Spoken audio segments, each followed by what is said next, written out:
Hello, the internet, and welcome back to What I Think I Know with your hosts, Dan Brigantino and Charlie Kirk. In our hearts forever, that man. Um, a true American hero there.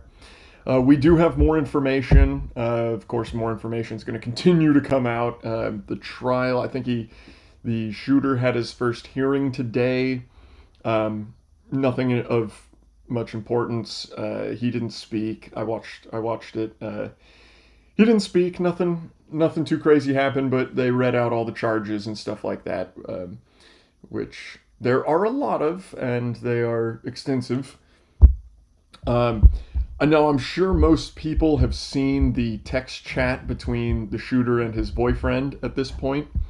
Um, I just wanted to go through it really quick. So if you already know about the text chats, you've already read them or whatever, just go ahead and skip about, I don't know, 3 minutes forward because I'm going to read it all out. Um, Robinson, that is the shooter. Robinson, I am still okay, my love, but I'm stuck in Orem for a little while longer yet. Shouldn't be long until I come home, but I gotta grab my rifle still. To be honest, I hope to keep this secret till I died of old age. I'm so sorry to involve you. Roommate, you were the one who did it, right? Robinson, I am. I'm sorry. Roommate, I thought they caught the person. Robinson, no, they grabbed some crazy old dude, then interrogated someone in similar clothing. I had planned to grab my rifle from the drop point shortly after, but most of that side of town got locked down. It's quiet, almost enough to get out, but there's one vehicle lingering. Roommate, why? Robinson, why did I do it? Roommate, yes. Robinson, I had enough of his hatred. Some hate can't be negotiated out. If I'm able to grab my rifle unseen, I will have left no evidence. Going to attempt to retrieve it again. Hopefully they moved on. I haven't seen anything about them finding it. Roommate, how long have you been planning this? Robinson, a bit over a week. I believe I get close. I believe I can get close to it, but there is a squad car parked right by it. I think they already swept the spot, but I don't want to chance it. Robinson, I'm wishing I had circled back and grabbed it as soon as I got to my vehicle. I'm worried with my old man, or I'm worried what my old man would do if I didn't bring it back. Grandpa's rifle. I don't even know if it had a serial number, but it wouldn't trace to me. I worry about prints. I had to leave it in the bush where I changed outfits. Didn't have the ability to or time to bring it with. I might have to abandon it and hope they don't find prints. How the F will I explain losing it to my old man? Only thing I had left was the rifle wrapped in a towel. Remember I was engraving bullets? The effing messages are mostly a big meme. If I see notices a bulge, UWU on Fox News, I might have a stroke. All right, I'm gonna have to leave it. That really effing sucks. Robinson again. Delete this exchange. Again. My dad wants photos of the rifle. He says Grandpa wants to know who has it.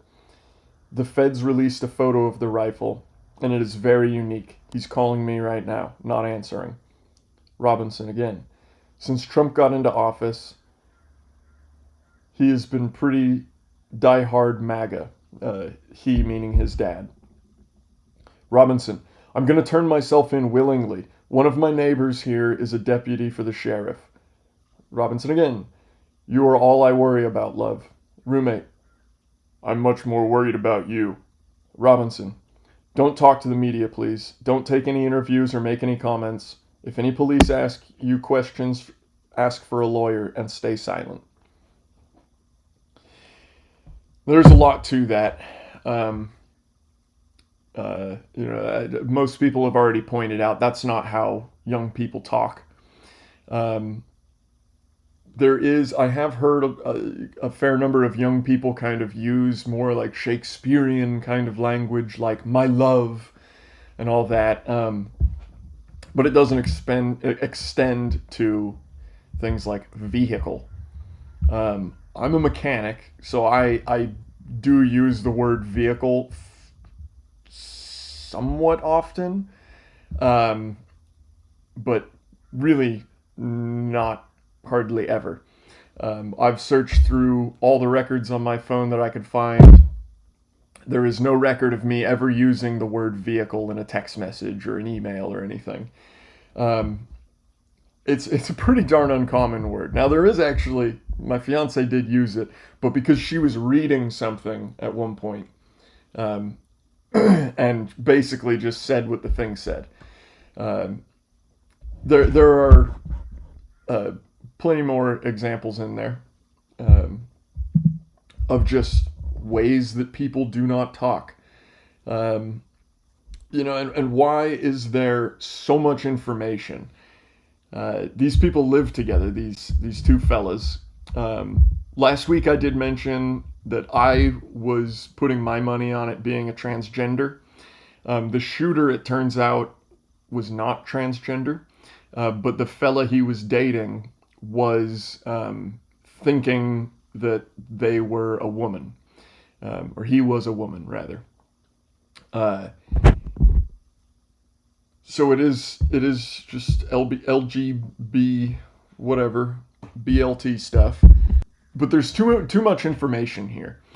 If you were going to talk to your whatever person, significant other, that didn't have any idea any of this happened or was going on, then you wouldn't put all this info in a text message. You would wait until you met up. That's how criminals do crime. So, long story short, this is a very strange conversation here that they're having over text. It, in my mind, is a guarantee that there's something fishy going on. Now, I'm sure you've seen all over the internet the Israel. It was not Charlie Kirk's best friend. There were some issues there. I suspect they very well could be involved, or it could be a very large group of LGBT people. There was a group, I forget the name, armed LGBT armed community, whatever, based out of Salt Lake City, that deleted its profile, its internet profile, the day of the shooting, just hours after it happened. I think there was at least 6 confirmed predictive posts of this event, saying something along the lines of, keep your eye out for September 10th, something big is coming. So it seems that people knew about it. Now, was it the LGBT group working on their own, or did Israel reach out to this LGBT group and assist them?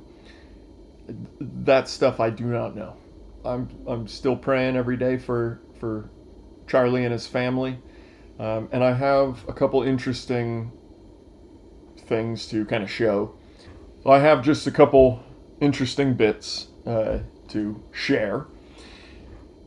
So the defense from the liberal side of life has been, well, it started off with, no, he was a Trump supporter. He was MAGA, and he killed his own teammate, basically.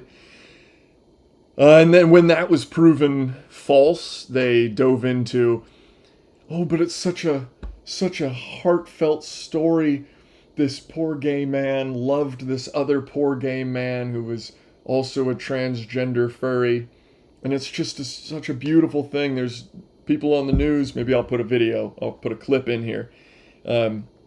People on the news saying, oh, it's just so heartwarming to see how he said, oh, my love, my love. was on it, but also it was very touching in a way that I think many of us didn't expect. A very intimate portrait into this relationship between the suspect's roommate and the suspect himself, with him repeatedly calling his roommate, who is transitioning, calling him my love, and I want to protect you, my love. So it was this duality of someone who the attorney said not only jeopardized the life of Charlie Kirk and the crowd, but was doing it in front of children, which is one of the aggravating circumstances of this case. And on the other hand, he was, speaking so lovingly about his partner. Absolutely disgusting to give any sort of praise to this murderous lunatic. So I've heard some kind of defense against the fact that the left is committing all this violence and speaking the violent rhetoric. I wanted to dive in and see, like, what have Republicans done? In the last 8 years, I was able to find 3 crimes that were not, I didn't mean to do that on crime. 3 crimes, they were definitely crimes. 3 real crimes, violent crimes, that were committed by Republicans. That's where I wanted the quotes.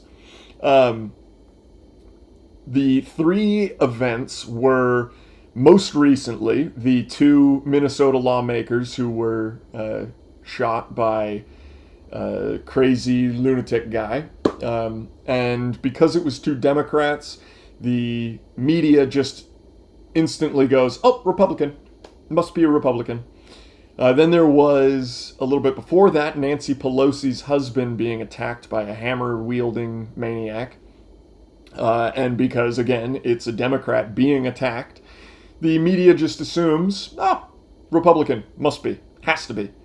And then there is the Charlottesville white supremacist drove his car into a crowd of people. I think he injured a dozen people, and he unfortunately unalived 1 person. My heart goes out to that person and her family. It is a horrible tragedy. Now, I'm not going to defend him in any way, shape, or form. I think he deserves the death penalty as well. He took a life with zero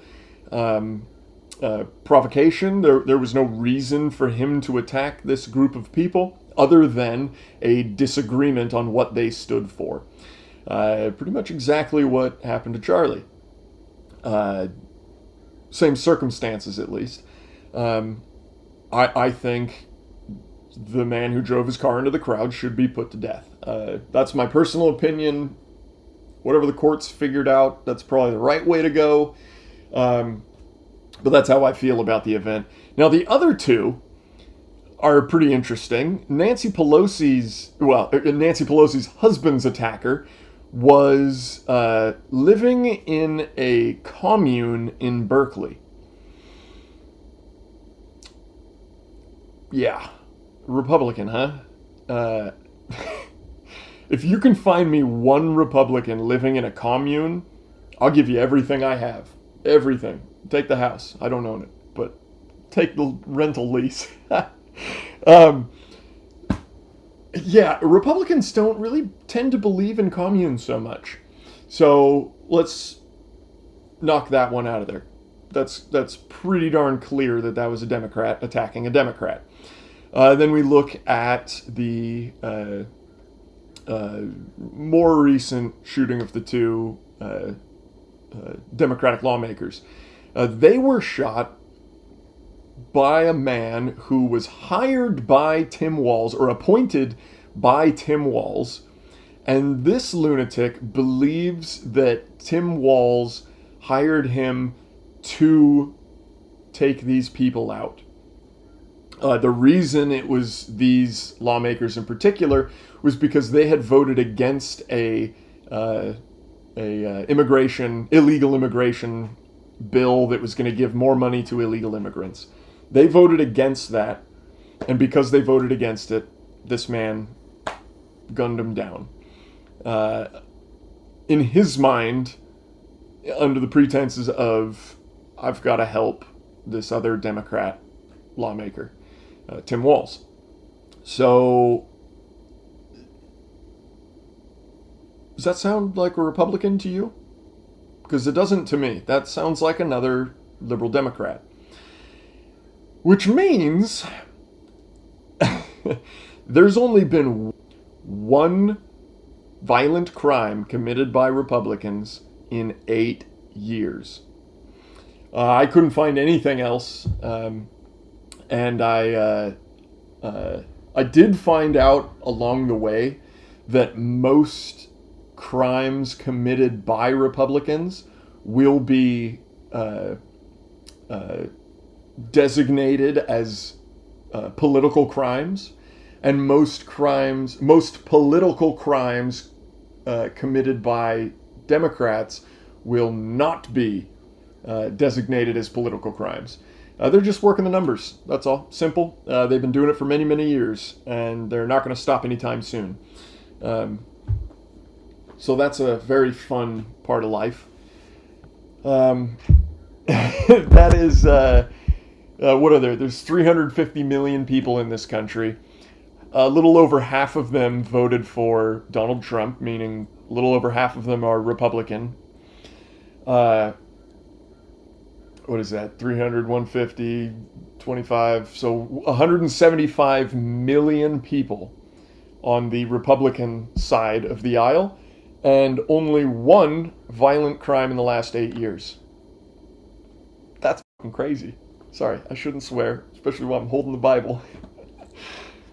One violent crime out of 175 million people in 8 years. That's incredible. If you know of any other violent crimes who have been attributed to Republicans, please comment down below.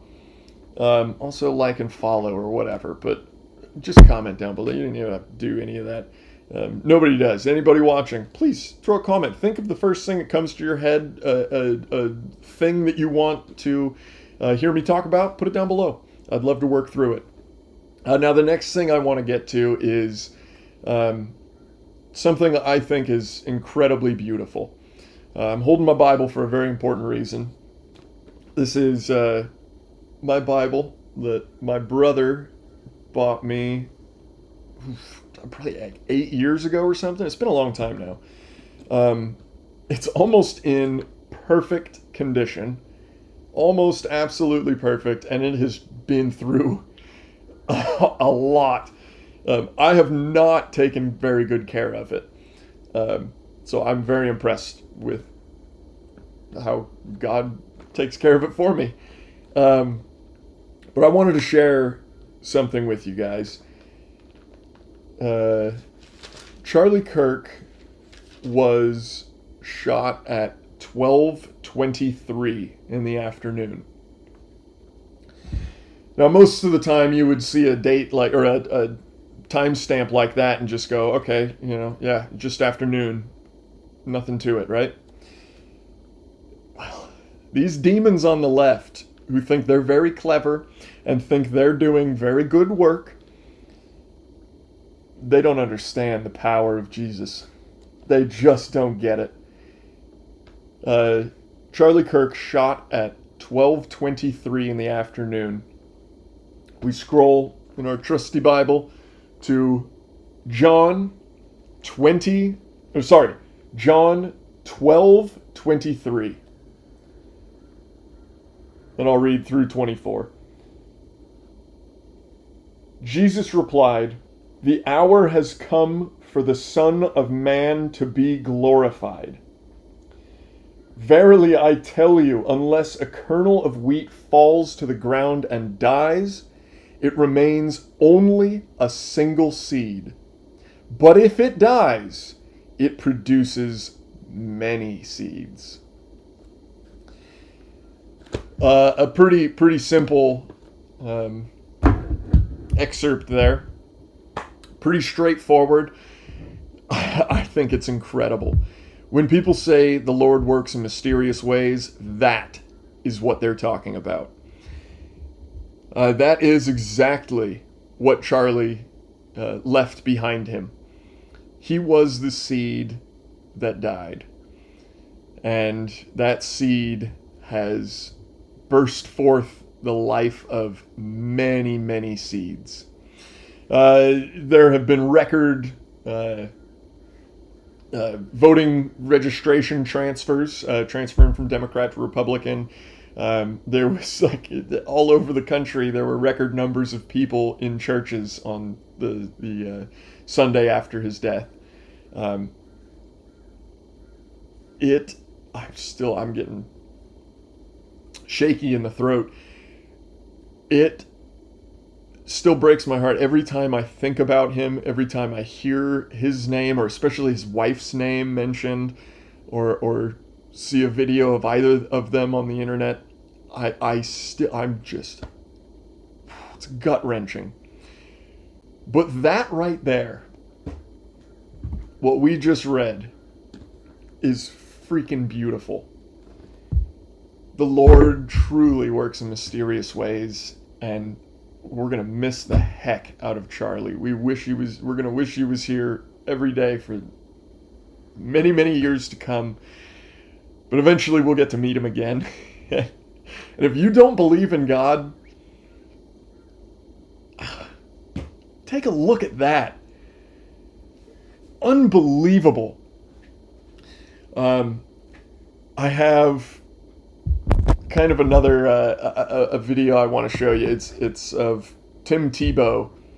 That sounds kind of weird, kind of out of the blue, but it's Tim Tebow kind of talking through a similar situation, and I'm just gonna show it to kind of show you that this is not a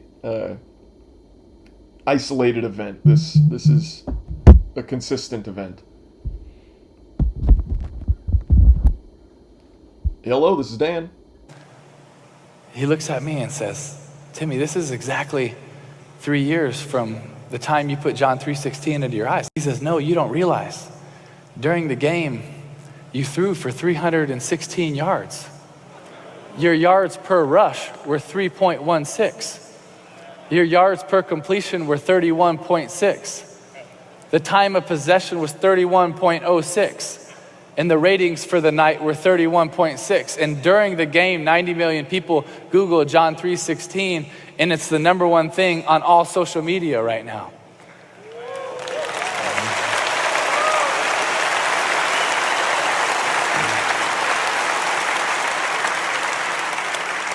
And I was just standing in that hallway thinking, God, I didn't know that you were doing anything. Now, I want to keep this episode a little bit shorter. I'm going to try, I've said this before, I'm going to try to keep all the episodes a little bit shorter in hopes that soon I will be able to do more often. I'd like to do this daily, and the only way to do that is shorter episodes at the moment. If this series catches on, if people enjoy it, then I can do kind of unlimited. There's literally no limit to how many topics we could talk about on this show. We can keep going on for years and years. So before I sign off, I just wanted to talk about a couple of things in California. Unfortunately, we've got some wacky laws coming to us. The Glock ban, for those who don't know, it is, as it says, it's a ban on the world's most popular handgun. Bar none, far and above any other firearm or handgun brand, rather, there is Glock. They are the biggest worldwide. And unfortunately for I guess legal citizens, and that's not what I mean, law-abiding citizens, there is a little piece of plastic on the back of the slide that you can pull out and replace with something they call a switch, which makes the handgun fully automatic. And because of that ability, California is just banning every single Glock in the state. I don't know too much about it. I kind of just heard that it's made its way through the House and the Senate. It's on Governor Newsom's desk. Will he sign it? I don't know. It's possible that he doesn't because he's trying to run for president and he doesn't want that on his record. So it's possible that he just lets that go. But it's also possible and pretty darn likely that he signs it. And I don't know if it has a grandfather clause, if current owners of Glocks are going to get to keep their Glocks. It really wouldn't make sense to make this law if that weren't the case, because how do criminals get their guns? Illegally. And I think it's like 70% of crime that involves a firearm, the firearms are illegally acquired. Meaning that 70% of crime will not go away no matter how strict we make firearm laws. They are inevitable. It's never going to change. And same with the Glock ban. If somebody wants a Glock, they're just going to find somebody who has a Glock and rob them. It's it's been done 100,000 times all across the country. It'll never stop. Criminals do crime to do crime to do crime. They do not do crime to then live a great life and start a nonprofit and help children. That comes after they spend a significant amount of their life in prison. If you want to stop crime, put the criminals away. If you had 100 people and you had, say, 16 criminals, making 16% of the population criminals. Now they're recidivists. They're felons and they keep committing felonies. Now, as long as they're on the streets, they're going to continue to do that. And it's possible that some of the non-criminal people of the group of 100 will see those 16 not getting in trouble for their actions and go, I might as well. I mean, they're doing it and not getting in trouble for it. I might as well. And then they do crime. Now there's 17 criminals. However, if you, with the first 4 maybe even, if you punish them incredibly severely and ruin every imagination they ever had for their lives, the other guys are going to look at that and go, I don't want that to happen to me. Oh boy, I better think about getting out of this life. It's a very simple concept. It's the same thing children go through. You do something bad as a toddler. You don't know what the world is, but you go over and you knock over a glass of milk.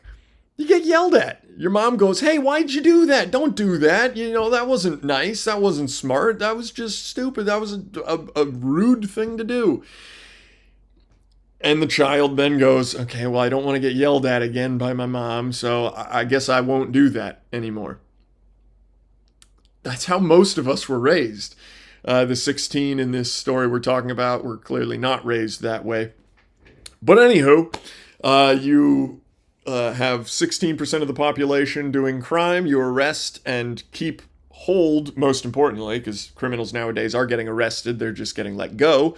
But you arrest and hold on to those people. And now there's 0% criminal people in our midst. Isn't that cool?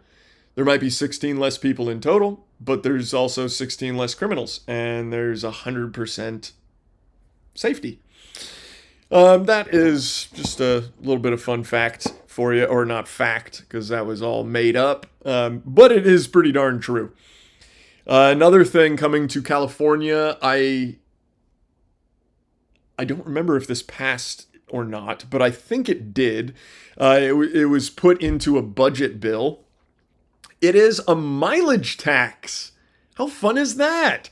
I think the parameters are you'll get taxed 6 cents per mile for the first 15,000 miles you drive per year. So, well, let me do the math here. I tried to do it in my head really quickly, but it didn't work. Um, 15,000 times 0.06. $900. Woof! $900 per year. Holy cow. I did not do the math before I started talking about this. I knew it was going to be stupid. Any tax on mileage is stupid. This is why we need things like the freedom of travel. I think that's what it's called, the Freedom of Travel Act. I can't remember. It doesn't really matter. But there's a couple acts: Stop Carb Act, the Freedom of Transportation or Freedom of Travel, and a couple others that are trying to stop carb and allow us to just drive like normal freaking human beings instead of all being forced into electric vehicles, which are far worse for the environment, and we can't even charge them. So the tax. Oh my gosh! And I didn't even think about this. Most households have 2 cars, so that'll be $1,800 per year extra that you have to spend on vehicles. That's crazy. Anyway, I have 5 cars myself. I'm not happy about this law. Anyway. So that's a crazy law. Now, they're not going to charge you directly. So even though it passed and it will take effect, you probably won't notice.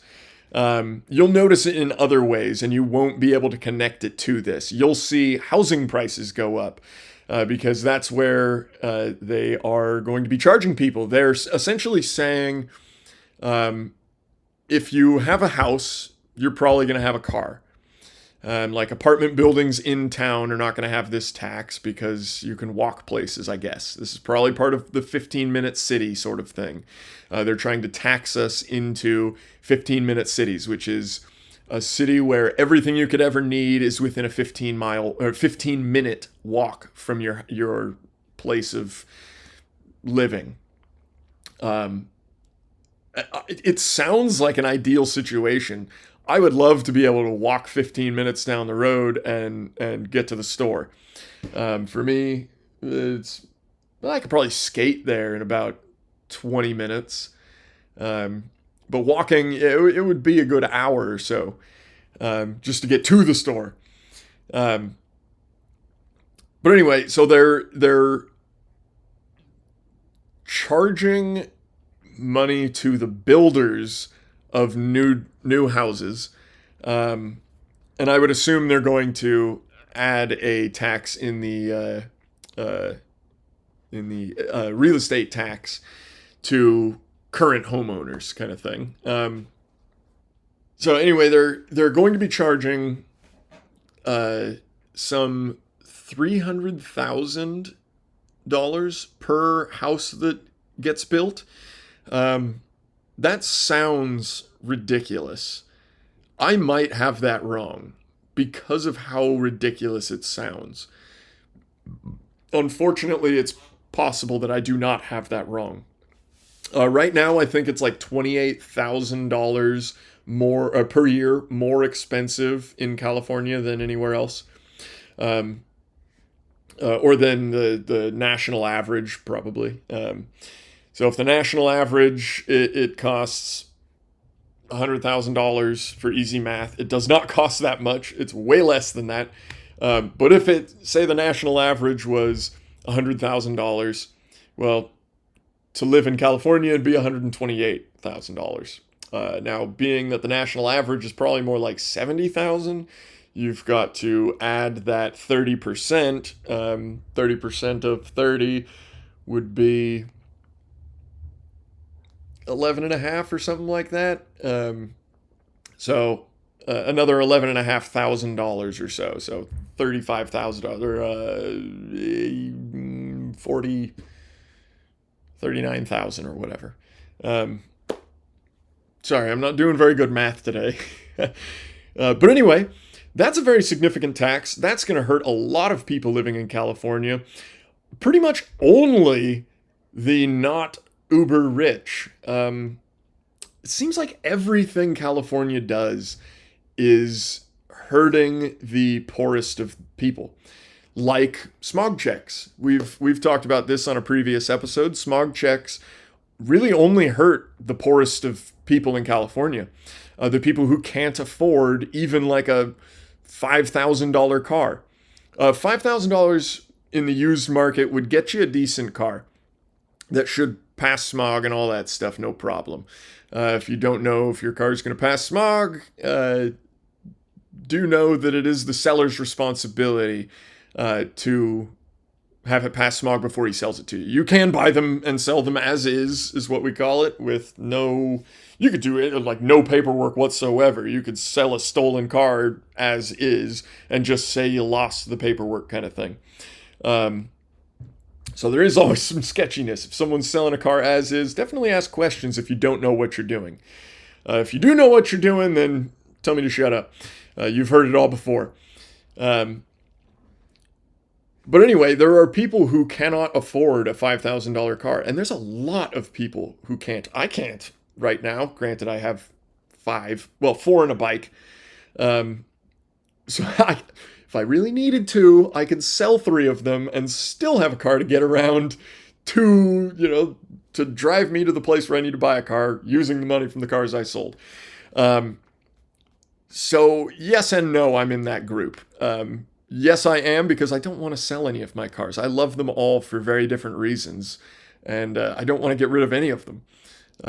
My truck, I would get rid of my truck, though, actually. I've got a 96 Chevy Cheyenne with a 5-speed manual and only 112,000 miles on it, if anybody's interested. But anywho, yeah, California is kind of their message seems to be outwardly, we're here for the little guy. But then the actual laws passed say, that's what they say, to the little guy, to the people who can afford to buy a $9 million mansion like Gavin Newsom. All his rules are great. They're fine. They don't care because, oh, don't worry about it. My car can't pass smog. Oh, whatever. I'll just buy a new one. 60 grand, no problem. That's fine with me. I'll get an electric this time too. The government will pay me to get an electric. Most people couldn't afford a $20,000 lease on a Tesla. And they start at $35,000 or so, but the government gives you like $15,000 just to buy it. So the electric car scheme, or scam rather, sounds truly to me like a pump and dump. Pump and dump, for those who don't know, in the stock market, if you take I was going to say low price stock, it really doesn't matter what you're working with. You can do it with any stock, you just have to have different amounts of money to do it. IBM, a very, very large stock, you would have to have billions and billions of dollars in order to make it work. So a cheaper stock, cheaper stock, you could do it easier. If you pour in a ton of money into a cheaper stock, the value shoots up. Everybody around goes, oh my gosh, look at that. What's it doing? Everybody, buy. Everybody fills it up, and then you go, pull your money out at a far higher rate. Everybody loses except for you. You win. Pump and dump.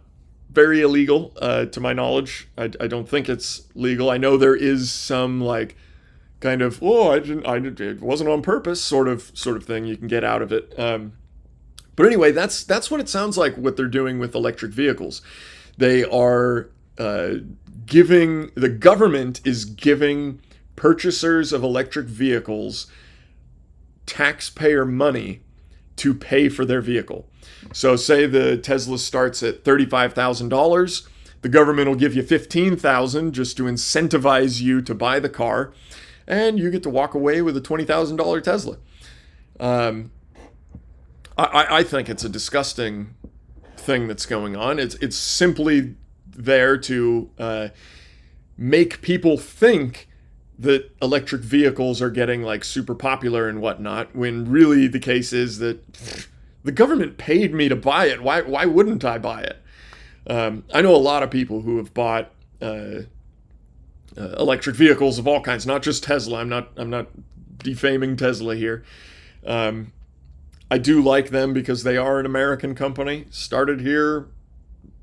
However, their quality is extremely low. For anybody looking to buy a Tesla, keep that in mind. Although you're probably too dumb to even know what I said there. Definitely too dumb to have made it this far in the video.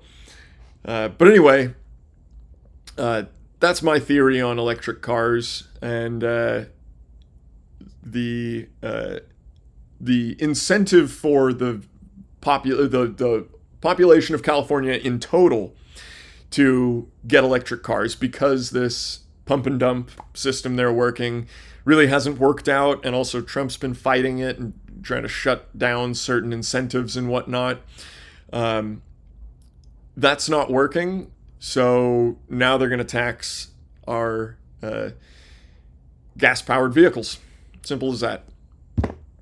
Anyway, that's really all I have for the show today. Actually, that's not true. I have pages and pages and pages of handwritten notes that I will get to on another day.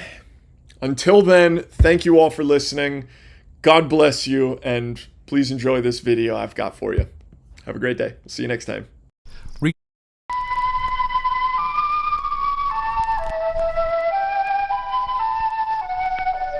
The wood spider is the most accomplished of all web-building species.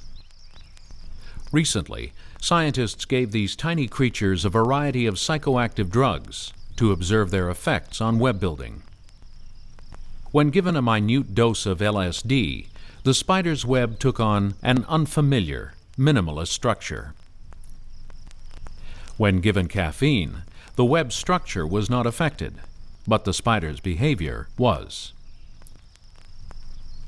Given THC, the active ingredient in marijuana, the spider didn't build a web.